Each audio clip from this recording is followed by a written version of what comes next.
Halo teman-teman semua, selamat datang di Story 3M, di mana kita kali ini akan menceritakan alur cerita dari manhwa yang berjudul Magic Academy Genius Blinker. Baiklah, tidak perlu berlama lagi, langsung saja kita masuk ke dalam alur ceritanya. Melanjutkan chapter sebelumnya, Aisel penasaran sedang apa Baek Yusol yang begitu serius memperhatikan sesuatu. Aisel yang penasaran tentunya mencoba untuk melihat apa yang sedang Baek Yusol lakukan di dalam ruangan itu. Namun tak seperti apa yang diduga, Aisel cukup terkejut karena Baek Yusol rupanya masih mengikuti sebuah pelajaran di kelas yang kecil ini. Terlebih lagi, hanya ada beberapa murid yang mengikuti kelas ini, bahkan semua siswa yang berada di kelas ini memiliki nilai yang sangat kecil sewaktu ujian masuk.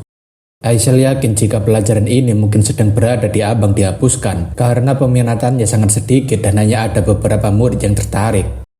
Namun seketika itu, Aisel berpikir semisal dirinya mengikuti kelas ini dan bisa menaikkan nilainya tanpa harus menghabiskan banyak waktu, dirinya pasti bisa menjadi yang terbaik di dalam kelas ini dengan mudah. Belum lagi, dirinya juga bisa menghemat waktunya untuk pelajaran lain dan dirinya pasti juga bisa mendapatkan banyak beasiswa dari akademi.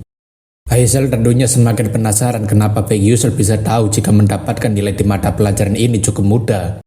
Seketika itu juga, Aisel yakin jika Baek Yusol pasti sudah merencanakan kelas yang ingin dia ambil supaya dia bisa hidup dengan lebih mudah dan sisanya hanya untuk bermain.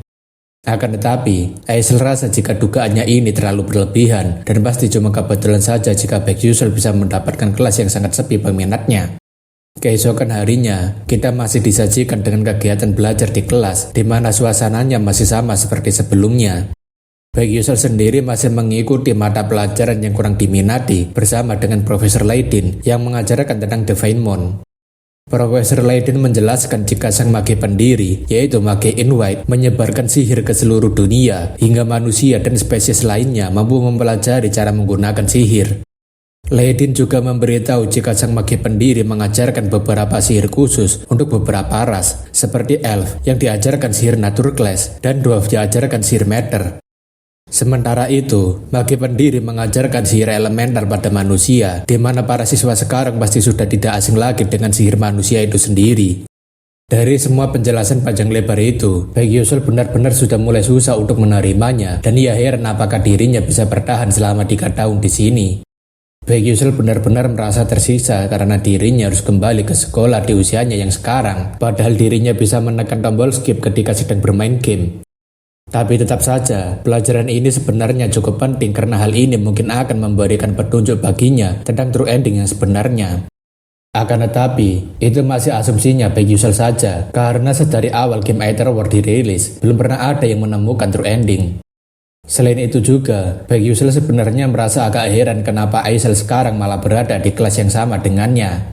Seingatnya, Baek Yusol tidak pernah bertemu dengan karakter utama dalam game yang mengikuti mata pelajaran ini sebelumnya.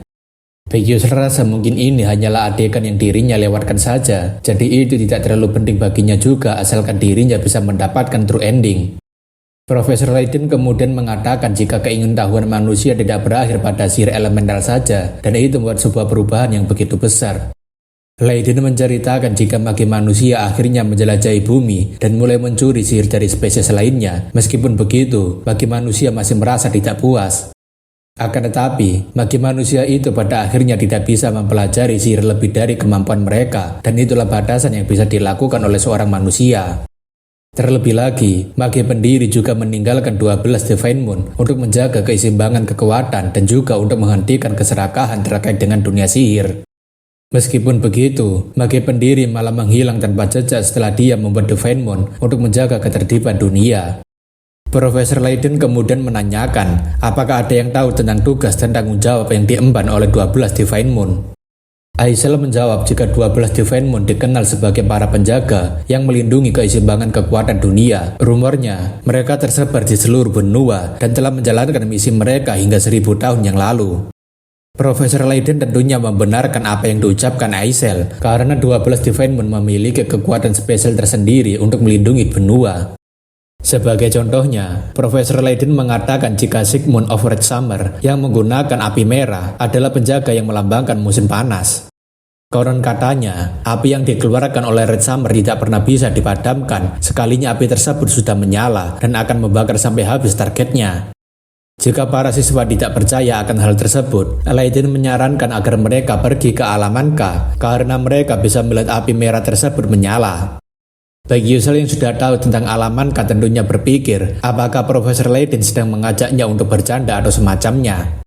Bagi Yusel rasa jika makhluk hidup memasuki wilayah Raja Lautan yaitu Alaman K, maka mereka akan langsung mati di tempat. Aladdin juga menjelaskan tentang pesisir Levian, di mana pusaran air besar yang muncul di tengah lautan telah dibekukan oleh sang Blue Winter dari 12 Divine Moon. Aladdin memberitahu jika setiap 12 anggota Divine Moon memiliki kekuatannya sendiri, namun rumornya sebuah keajaiban akan terjadi apabila mereka semua berkumpul. Salah satu siswa tentunya penasaran dan ia menanyakan memangnya keajaiban seperti apa yang akan terjadi. Profesor Aladdin tentunya mengatakan tidak ada yang tahu keajaiban seperti apa itu karena ke-12 Divine Moon itu telah tertidur selama 1000 tahun lalu. Baik Yusel tentunya merasa itu wajar karena dirinya hanya pernah bertemu dengan beberapa anggota Divine Moon ketika masih bermain game, namun itu hanya 5 di antara mereka dan itu pun hanya melalui event terbatas. Terlebih lagi, dirinya bisa bertemu dengan mereka setelah mengumpulkan informasi dari para player lainnya di komunitas, tapi tidak ada satupun player yang berhasil menemui mereka lebih dari dirinya. Jika asumsinya benar, maka baik Yusel rasa ke-12 Divine Moon memiliki kemungkinan besar ada hubungannya dengan True Ending. Belum lagi, selama 10 tahun memainkan game ini, tidak ada yang bisa mencapai True Ending, jadi artinya jawabannya pasti terletak pada konten yang tidak mampu dicapai siapapun. Baik Yusel bahkan hanya bisa berhasil menemui 5 dari 12 Divine Moon setelah hampir mempertaruhkan kehidupannya. Tapi tetap saja, baik Yusel tidak punya pilihan lain selain melakukannya jika dirinya ingin melihat True Ending yang sebenarnya. Sekarang kita berpindah ke salah satu tempat latihan atau praktek, di mana saat ini Profesor Hong Yil sedang menjelaskan tentang praktek sihir kali ini. Hong Yil mengatakan jika seorang penyihir tidak hanya berfokus pada kekuatan saja, karena sebuah serangan tidak akan berdampak apapun jika serangan tersebut tidak mengenai targetnya. Hong Yil ingin agar para siswa menunjukkan kemampuan mereka dalam menembakkan sihir bola api dan mengenai target yang sudah ditentukan. Setelah beberapa saat menjelaskan, Hong Yil melihat bagaimana para murid melancarkan serangan bola api dan beberapa juga mengenai sasarannya. Namun dari semua serangan bola api para murid, ada satu serangan bola api yang sangat kuat dan bahkan mirip seperti sebuah meteor yang datang. Serangan bola api itu tentunya juga memiliki dampak serangan yang cukup besar, bahkan jika seseorang terkena serangan bola api itu, mereka pasti akan langsung terbakar hangus. Hong Yil sendiri tampaknya sudah tahu dari siapa serangan bola api itu berasal dan ia menantikan hasilnya. Akan tetapi, Hong Yil sangat terkejut karena meskipun serangan bola api itu sangat besar, tapi tampaknya serangan itu tidak bisa mengenai targetnya. Benar saja, target yang seharusnya bisa musnah dengan serangan itu, tampaknya boneka latihan tidak mendapatkan bekas serangan apapun. Hong Yil tentunya sangat kecewa karena serangan hebat seperti itu hanya untuk bahan hiburan saja, bahkan itu sama sekali tidak berguna dalam pertempuran. Hong Yil mengatakan jika serangan barusan itu buruk sekali untuk seseorang yang mendapatkan nilai tinggi di Akademi Stella. Hong Yil memberitahu jika Hong Bion terlihat sangat menyedihkan dengan serangannya barusan, yang bahkan tidak bisa melukai target yang tidak bergerak. Hong Bion tentunya merasa sangat frustasi karena serangannya barusan benar-benar membuat ibunya malu, padahal ia ingin menunjukkan kemampuannya. Setelah melakukan praktek sihir tersebut, Hong Bion tampaknya sedang duduk menyendiri sebab dirinya sudah melakukan kesalahan yang begitu buruk. Hong Bion yakin jika ibunya pasti sangat kecewa padanya karena menunjukkan pemandangan yang menyedihkan di depannya langsung. Namun tak lama, seorang wanita dengan rambut yang agak kemerahan mendatangi Hong Bion dan ia menanyakan apakah Tuan Putri baik-baik saja. Wanita itu juga menanyakan apakah dirinya diperbolehkan untuk duduk bersebelahan dengan Tuan Putri karena dirinya ingin berbicara sesuatu. Wanita berambut merah itu kemudian mengatakan jika Tuan Putri sangatlah hebat dengar sihir bola api yang dia tunjukkan sewaktu praktek. Hong Bion yang tidak paham tentunya menanyakan apa maksud perkataan dia barusan. Wanita itu mengatakan sihir yang digunakan Tuan Putri sama seperti miliknya, namun jauh lebih kuat. Tapi Hong Bion mengatakan memangnya apa hebatnya jika dirinya tidak bisa membidik dengan benar. Wanita itu dengan senyum ramahnya mengatakan jika Tuan Putri tetaplah hebat dan dirinya merasa sihir Tuan Putri sangatlah keren. Wanita itu juga mengatakan jika sejak dirinya masih kecil, ia seringkali mendengarkan tentang Tuan Putri dan dirinya jadi penasaran, jadi ia ingin lebih dekat dengan Tuan Putri. Seingat Hong Bion, wanita ini bernama Arsuang dan ia pernah mendengar tentangnya beberapa kali yang memiliki atribut api sama seperti dirinya. Arsuang juga dikatakan sebagai jenius level selanjutnya dari elemental api. Meskipun begitu, Hong Bion berpikir jika kekuatan yang dia miliki tidak sebanding dengan sihir miliknya. Hong Bion mengatakan sepertinya Arsuang begitu bangga karena memiliki akurasi yang begitu bagus dan ingin memamerkannya padanya. Arsuang mengatakan jika Tuan Putri terus berlatih untuk meningkatkan akurasinya, maka dirinya pasti bukanlah tandingan Tuan Putri. Hong Bion yang memiliki harga diri tinggi tentunya tidak mau sembarangan menerima kritikan ataupun saran dari orang lain, dan ia ingin agar Arsuang menghentikan omong kosongnya. Meskipun begitu, Hong Bion memberitahu bahwa berbicara dengan Arsuang membuat perasaannya menjadi lebih baik. Tanpa berterima kasih sekalipun, ataupun mencoba menjadi lebih akrab, Hong Bion langsung mengucapkan selamat tinggal dan meninggalkan Arsuang sendirian.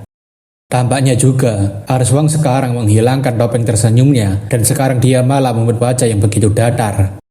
Entah kenapa, namun sepertinya Arsuang memiliki sedikit rasa iri pada Hong Bion, atau mungkin dia sedang merencanakan sesuatu. Ya, pokoknya admin sendiri tidak bisa membaca isi pikiran pembuatnya. Sore harinya setelah mengikuti pelajaran di akademi, Hong Bion tampaknya kembali ke penginapannya atau kamarnya. Hong Bion benar-benar merasa lelah hari ini, terlebih lagi dirinya terus memikirkan tentang apa yang terjadi sewaktu praktek menembakkan bola api. Namun tentu saja, sebagai seorang Tuan Putri dari sebuah kerajaan, Hong Bion ditemani oleh seorang pengawal khusus yang bernama Ye Taerin. Taerin mengatakan selamat datang kepada Tuan Putri dan dirinya juga telah menyiapkan minuman serta permen ginseng kesukaannya, dan Hong Bion tentunya berterima kasih. Taerin juga menyampaikan tentang komisi untuk perbaikan staf yang diminta oleh Tuan Putri padanya sebelumnya. Taerin menjelaskan karena stafnya sangat bagus, pandai besi kerajaan bilang mereka akan membuatnya sebagai magic sport tingkat atas. Akan tetapi, Taerin ingin menanyakan sesuatu yang sangat penting karena ini berkaitan dengan staf tersebut dan Hong Bion menanyakan apa masalahnya itu. Taerin mengatakan jika ia mendengar dari pandai besi bahwasanya staf yang sedang diperbaiki tersebut akan terus-menerus menghisap mana pemiliknya. Hong Bion tentunya terkejut karena itu mirip seperti senjata Dark Demonic, tapi Taerin mengatakan itu sedikit berbeda dengan senjata Dark Demonic karena stafnya beresonansi secara konsisten dengan energi alam. Hong Bion tentunya mengatakan jika hal tersebut sangat mustahil, sebab bagaimana bisa sebuah staf mengambil mana penggunanya dan menyelaraskannya dengan mana alam. Hong Bion menanyakan kenapa staf sampah seperti itu malah ditempatkan di middle high class, tapi Taerin hanya mengatakan jika staf tersebut memang berada di tingkatan tersebut. Hong Bion menanyakan apa maksudnya, dan Taerin menjelaskan kemampuan aslinya akan memperkuat mana penggunanya secara drastis, dan itu menjadikannya staf dengan tingkatan high class atau lebih tinggi. Akan tetapi, karena tongkat sihir tersebut terus menyerap mana penggunanya hanya dengan memegangnya saja, grade-nya malah diturunkan menjadi middle high class. Hong Bion tentunya sangat terkejut karena tingkatan tongkat sihir tersebut adalah high class, dan bagaimana bisa seorang murid menggunakan tongkat seperti itu. Taerin tentunya mengatakan jika dirinya saja bingung akan hal tersebut, makanya dirinya menanyakan hal seperti ini kepada Tuan Putri. Hong Bion sudah menebak jika stafnya tidak akan beresonansi dengannya, tapi ia tidak mengira kalau banyak orang akan menggunakan staf semacam itu, bahkan jika mereka dikasih. Hong Bion mengatakan hanya orang yang memiliki mana tak terbatas yang bisa menggunakannya, tapi dirinya sendiri tidak paham apakah orang biasa bisa memahami hal tersebut. Namun jika dipikir-pikir lagi, Hong Bion mengatakan pada Taerin jika orang yang menggunakan tongkat tersebut memang sedikit unik. Beberapa hari setelah semester pertama dimulai secara resmi, Baek Yusul tampaknya sudah terbiasa dengan kehidupannya sebagai siswa akademi. Profesor orbitologi mana yaitu Karlem saat ini sedang menjelaskan kenapa kelas orbitologi mana itu wajib untuk dipelajari. Karlem memberitahu jika attack magic harus dimanipulasi secara lebih teliti dibandingkan sihir jenis lainnya, dan orbitologi berfokus pada hal tersebut. Karlem juga memberitahu jika mulai hari ini, untuk pertarungan PvP, para siswa akan mempelajari orbitologi dengan fokus pada shooting dan target. Karlem kemudian menunjukkan sebuah rumus orbital, di mana seorang penyihir akan menyerang target bergerak dengan jarak dan juga kecepatan rapalan. Karlem juga memberikan sebuah contoh soal, di mana ada musuh berjarak 760 meter di utara yang sedang berlari dengan kecepatan 12 meter per detik menuju selatan. Para murid sekaligus admin yang mendengarkan soal fisika seperti ini tentunya pusing sendiri. Terlebih para murid merasa jika Profesor Carlin sedang ingin mengerjai mereka. Baek Yusul sendiri merasa sangat bosan dengan pelajaran seperti ini dan dirinya mulai menguap karena persoalannya juga terdengar sangat rumit. Baek Yusul berpikir kenapa kelasnya terasa lebih sulit dibandingkan kelas di Korea, tapi tampaknya Profesor Carlin sedang memperhatikan Baek Yusul yang sedang kebosanan. Profesor Carlin tentunya meminta agar Baek Yusul segera maju dan menyelesaikan rumusnya, dan Baek Yusul tentunya hanya bisa mengiyakan sambil berpikir jika dirinya ketahuan sedang tidak memperhatikan. Beberapa saat setelah Baek Yusul diminta untuk maju mengerjakan soal dari Carlin, Baek Yusul mengatakan jika dirinya sudah selesai menjawabnya. Profesor Carlin tentunya sangat tercengang karena Baek Yusul bisa mengerjakan soalnya dengan benar. Profesor Carlin mengapresiasi Baek Yusul karena berhasil menjawabnya dengan mudah, bahkan bisa menyusun persamaannya dengan mudah juga. Carlin menanyakan apakah Baek Yusul adalah murid dengan jurusan pertamanya adalah elemen air, tapi Baek Yusul mengatakan bukan. Profesor Carlin tentunya sangat senang karena Baek Yusul bisa mengerjakannya, meskipun dia bukan tipe pengguna elemen air, jadi mereka akan menyudahi pertemuan ini dan akan melanjutkannya di pertemuan selanjutnya. Setelah kelas orbitologi mana selesai, para murid tampaknya langsung bergegas untuk pindah kelas selanjutnya dan beberapa juga ada yang beristirahat. Namun ketika Baek Yusul juga sedang berjalan pergi, Aisel tiba-tiba memanggil Baek Yusul dan Baek Yusul menanyakan ada apa. Aisel kemudian mengatakan jika dirinya memiliki pertanyaan untuk Baek Yusul, jadi dirinya berharap agar Baek Yusul mau menjawabnya.